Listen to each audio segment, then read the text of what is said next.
Assalamualaikum warahmatullahi wabarakatuh. Pada video ini, kami akan membahas tentang hakikat mencintai Allah Subhanahu wa Ta'ala, khauf, raja, dan tawakal kepadanya. Anggota kelompoknya terdiri dari yang ke-1 Aira Fatwa, kedua Aira Serlis, yang ketiga Andin Senia, yang keempat Delia Nursipa, yang kelima Melinda Nurherawati, dan yang keenam Widya Pertiwi. Semoga video ini dapat menambah pengalaman kita semua. Selamat menyimak. Pengertian akidah yang akan dibacakan oleh Aira Fatwa. Akidah merupakan fondasi dan landasan utama dalam membangun peradaban umat Islam. Apabila akidah sudah tertanam dalam diri seseorang, maka akan membuahkan sikap dan perilaku positif dalam kehidupan sehari-hari, hingga ia menjadi manusia agung dengan keberanian, kemuliaan, dan toleran terhadap sesama. Selanjutnya, Quran Surat Ibrahim ayat 24-25 yang akan dibacakan oleh Melinda. Bismillahirrahmanirrahim. Alam tara kaifa daraballahu masalan kalimatan thayyibatan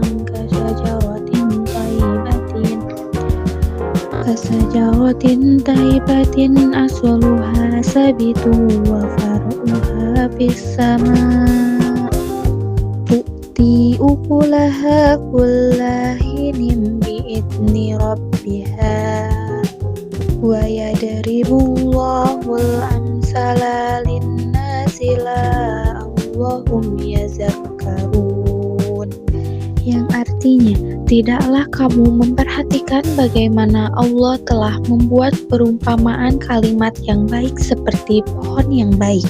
Akarnya kuat dan cabangnya menjulang ke langit. Pohon itu menghasilkan buahnya pada setiap waktu dengan izin Tuhannya, dan Allah membuat perumpamaan itu untuk manusia agar mereka selalu ingat. Quran Surat Ibrahim ayat 24-25. Selanjutnya, hakikat mencintai Allah yang akan dibacakan oleh Aira Fatwa. Hakikat mencintai Allah. Cinta adalah perasaan yang suci dan lembut berupa rasa kasih sayang. Perasaan cinta ditandai dengan rasa rindu kepada yang dicintai. Tingkatan cinta tertinggi dan hakiki adalah cinta kepada Allah SWT. Cinta kepada Allah SWT atau mahabbatullah berarti menempatkan Allah SWT dalam hati sanubari. Cinta merupakan unsur terpenting dalam ibadah. Di samping khauf atau takut dan raja atau berharap, ketiganya menjadi perasaan hati yang harus dimiliki setiap mukmin dalam melaksanakan ibadah kepada Allah SWT. Selanjutnya, tanda-tanda cinta kepada Allah yang akan dibacakan oleh Andin. Tanda-tanda cinta kepada Allah ditunjukkan melalui ketaatan mutlak, yaitu mendahulukan perintahnya di atas segalanya, mengikuti sunnah Rasulullah SAW, serta senang berzikir dan membaca Al-Quran. Pecinta Allah juga memiliki hati yang lemah lembut, ridho terhadap takdir meski diuji, dan bersegera melakukan kebaikan tanpa menunda. Hakikat takut kepada Allah atau khauf. Hakikat takut kepada Allah Subhanahu wa Ta'ala atau khauf adalah sikap mental hati yang bergetar karena mengagungkan Allah, menyadari kelemahan diri, dan khawatir akan murka atau azabnya akibat dosa. Khauf bukan ketakutan yang melumpuhkan, melainkan perasaan yang menghalangi seseorang dari maksiat, mendorong ketaatan, serta wajib diiringi rasa harap atau roja dan cinta atau mahabbah kepadanya. Selanjutnya, tanda-tanda takut kepada Allah yang akan dibacakan oleh Aira Fatwa. Tanda-tanda takut kepada Allah. 1. Tampak dari ketaatannya kepada Allah SWT. 2. Menjaga lisan dari perkataan dusta. 3. Menghindari iri dan dengki. 4. Menjaga pandangan dari kemaksiatan. 5. Menjauhi makanan haram. 6. Menjaga kaki dan kedua tangan dari sesuatu yang haram. Selanjutnya, hakikat berharap kepada Allah Subhanahu wa Ta'ala atau yang disebut raja yang akan dibacakan oleh Aira Serlis. Menurut istilah, raja berarti berharap untuk memperoleh rahmat dan karunia Allah Subhanahu wa Ta'ala. Sifat raja-raja ini harus disertai optimis, perasaan gembira, rasa percaya dan yakin akan kebaikan Allah Subhanahu wa taala. Lebih dari itu, sifat raja harus dibarengi dengan amal-amal soleh untuk meraih kebahagiaan di akhirat. Seorang yang berharap kepada Allah Subhanahu wa taala tanpa diikuti dengan amal, maka ia hanya berangan-angan belaka.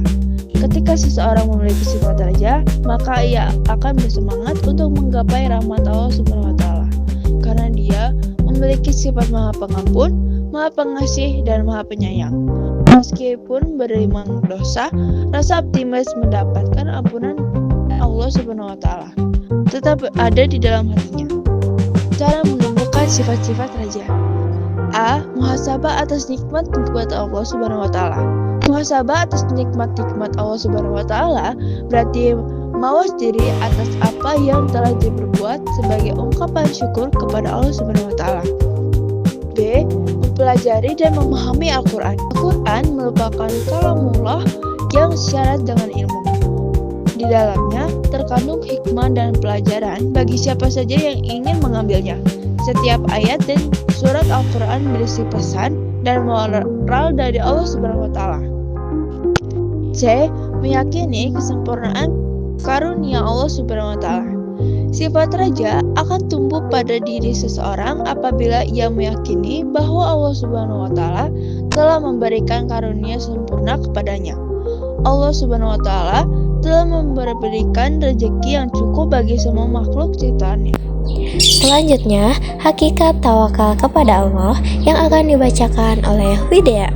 Secara bahasa, tawakal berarti memasrahkan, menanggungkan sesuatu, mewakilkan atau menyerahkan. Secara istilah, tawakal artinya menyerahkan segala permasalahan kepada Allah setelah melakukan usaha sekuat tenaga. Seseorang yang bertawakal adalah seseorang yang mewakilkan atau menyerahkan hasil usahanya kepada Allah. Sifat ini merupakan bentuk kepasrahan kepadanya sebagai zat yang maha kuasa atas segala sesuatu. Tidak ada rasa sedih dan kecewa atas keputusan yang diberikannya. Selanjutnya, hadis riwayat Tirmizi yang akan dibacakan oleh saya sendiri yaitu Delia. Bismillahirrahmanirrahim. An Umar radhiyallahu anhu qala sami'tu Rasulullah sallallahu alaihi wasallam yaqulu law annakum tatawakkaluna 'alallahi haqqa tawakkulihi la razaqakum kama yarzuqu tayra tagdu himason wa taruhu bitona. Artinya, dari Umar radhiyallahu anhu berkata, saya mendengar Rasulullah Shallallahu alaihi wasallam bersabda, seandainya kamu sekalian benar-benar tawakal kepada Allah, niscaya Allah akan memberi rezeki kepadamu sebagaimana Ia memberi rezeki kepada burung, di mana burung itu keluar pada waktu pagi dengan perut kosong dan pada waktu sore ia kembali dengan perut kenyang. Hadis riwayat Tirmizi. Selanjutnya materi terakhir yaitu manfaat tawakal yang akan dibacakan oleh Widya. Manfaat tawakal antara lain tercukupinya semua keperluan, mudahnya untuk bangkit dari keterpurukan, tidak bisa dikuasai oleh setan, memperoleh nikmat yang tiada henti, dan menghargai hasil usahanya. Sekian pembahasan dari kelompok kami. Mohon maaf apabila ada kesalahan ucapan atau bacaan Al-Quran yang kurang sempurna, karena kami masih belajar. Terima kasih atas perhatiannya. Wassalamualaikum warahmatullahi wabarakatuh. Tata.